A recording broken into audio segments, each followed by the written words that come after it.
Chapter 45 Wall. Full Trot stood before Rainbow Dash. Around his backside there hung a saddle piece fitted with dim lanterns that cast an amber shine on the dead-end tunnel. With a calm smile, he trotted past her and approached the wall of bright, polished granite.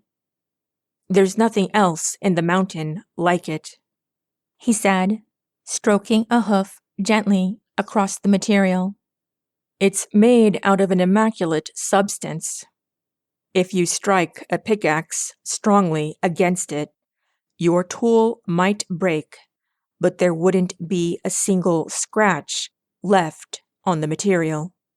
It makes you wonder if the sun goddess herself is capable of making a mark." All Rainbow Dash could ask was, "Where the hay did you come from?" "Oh, please, equestrian." Full Trot chuckled pleasantly. "Hushtail's son may be full of words of pretense and boasting, but he is hardly the only pony patient enough, or old enough, to have memorized these deep passageways." He turned to gaze at her. "I'm guessing he didn't bother to send you down this particular corridor." Rainbow Dash fidgeted. No, I came here myself." She cleared her throat. That doesn't get me in deep trouble or nothing, does it?" "Hardly. I've always admired the Pegasus spirit of exploration and daring. I couldn't possibly admonish you for taking a personal sojourn here." "Well, okay." Rainbow Dash nodded. She turned to look at the white wall again. "Just what is this thing anyways?" "If I had a solid answer to you, I would have told you about it as soon as we met," Full Trot said. "It is a most remarkable find, would you think?" "I don't know." Rainbow Dash scratched her head through her mane. "It's really, really weird, but there isn't much to it." She blinked, then squinted at him. Could it be the source of all the smoke and crud that's covering the village?" Full Trot took a deep breath. "If it was, I do not see how. There is nothing along the surface of this structure that suggests a spot for gas or vapors to flow through. It's quite likely that this is a piece of something that occupies the heart of the mountain. No matter how far the corridors above have brought us, equestrian, we aren't actually that deep into the earth." "Some pony should get, I don't know, an egghead unicorn to come here and take a look at the thing." "Alas, I have done the best I can to reach that mark halfway," Full Trot said. "I have spoken to many outsiders that I find along the caravan's regular journey north to the camp of the Minotaurs, including the Minotaurs themselves.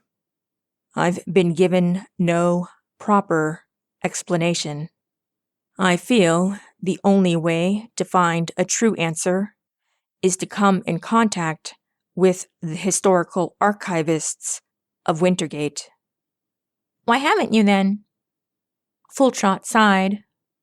"Because if I do anything to distract myself from the task of constantly delivering those enchanted crystals, then the invading creatures would double in number, and even more citizens of Winthrow would perish. I am, for lack of a better term, at the end of my leash." "Couldn't you, I don't know, make a plea to either Hushtail or Sladesteed?" "Perhaps by now you have gotten a proper picture of my predicament, equestrian," Full Trot said as he paced along the length of the wall. "I have worked all my life to ensure the safety of this village. Now, in these latest and most grave years, I feel like I can do next to nothing. Any chance of progress whatsoever is stilted by this village's grandfather, as well as his constant conflict with the aspirations of his son. If either one of them was to stop arguing and be reasonable, I have no doubt that some progress would be made. Sounds like a real nasty situation you're all in, Rainbow Dash grunted. If you don't mind my saying. I don't mind what you have to say or do at all, outsider, Full Trot said. If nothing else, your presence bodes well for this town. There has been so much nonsense and confusion and hopelessness. I think what my fellow villagers need best is Pegasus willpower from the outside. I can see it already, but your being here is making things happen. Hushtail is more awake and lucid than ever. And as for Sladesteed, I think he might become aware of the notches in his stubbornness. All of this, of course, is saying nothing of your incredible resolve, bravery, and penchant for saving my fellow ponies from peril. Look, Full Trot, sir. Rainbow Dash sighed and gazed at the floor. I didn't come here to do anything special. I was just passing through. Full Trot chuckled. And since when did just passing through constitute for making a trip deep into the heart of a mountain that you could very easily have flown past?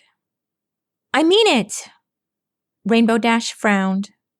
I shouldn't even be stopping here. The business of Winthrop is, like, none of mine. You mean to say that you don't care at all about any single one of us? Why should I? Rainbow Dash made to march completely out of the chamber. I know where my loyalties lie. It was simply her, wasn't it? Rainbow Dash stopped in her tracks with a scuffle of hooves. She turned around and squinted at him. What are you talking about? She broke into a nervous chuckle. I haven't met any mares since I got here.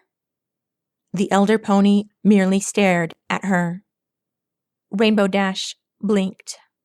She winced and felt her ears drooping. How long have you known? For as long as she has worked for me. The young stallions in my employ are far too absorbed with themselves to ever bother taking notice, but I've always been able to see through her disguise. I don't entirely know what she seeks to gain with her charade, but I've made it my responsibility to watch out for her as long as it takes for her to achieve her goals, whatever they may be. Wow, that's pretty swell of you. I don't see why I would do otherwise, Full Trot said. We've worked together for 3 years now. She is like a daughter to me. He chuckled and smiled. Or a son, if you were. I imagine a Pegasus like you can find her spirit as indomitable and inspiring as your own. Yeah, well, she's done an amazing job convincing every pony that she's gold plate all this time, Rainbow Dash said. I just want to see her get what she wants in life, too. And if that involves figuring out what's up with these monsters that are attacking the ponies she cares for, then I guess I'm kind of sort of motivated. She gulped and gazed pensively at Full Trot. Does that explain to you why I'm here? Full Trot gazed firmly at her. It does, he said. If that's the explanation you want me to accept. Rainbow Dash blinked. Still, I worry for her the most, as well as all the other young ponies of this village. Full Trot murmured in a somber tone as he paced across the far length of the room. While nothing is ever answered, down here or on the surface, they only stand to have their lives dashed to bits by these horrid monstrosities. I'm rather reticent to say it, but it makes every proposal that Sladesteed has look incredibly appealing.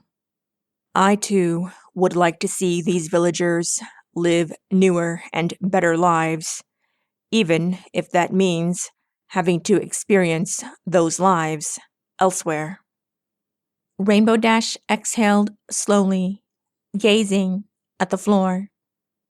Well, I don't know how I can lend any more help than I already have. I'm just one Pegasus, and that's a crapload of mist you're dealing with up top. Maybe I can fly out to some unicorn settlement and ask if they know anything about the creatures, or this wall here. Heck, maybe they know something about the two symbols on the surface. Symbols? Fulltrot remarked. What, perchance, are you referring to? The characters. Rainbow Dash gestured towards the white rock. The illustration that's right alongside the... She froze, blinking. Both emblems were gone. The ivory surface of the wall was blank.